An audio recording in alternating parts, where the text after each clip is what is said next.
Iran has dropped its demand that the US remove its Islamic Revolutionary Guards Corps from a terror blacklist as part of ongoing talks to return both countries to the landmark 2015 nuclear deal, the State Department said. President Joe Biden has stalwartly opposed lifting the IRGC's blacklisting as part of any deal that would return the US and Iran to compliance with the Joint Comprehensive Plan of Action. That's part of the reason why a deal is closer now than it was 2 weeks ago.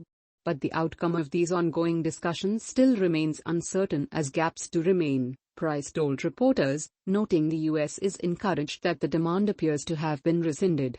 Indirect talks between Iran and the US, mediated by the European Union, concluded in Vienna earlier this month with a draft of the agreement being reached after over a year of negotiations.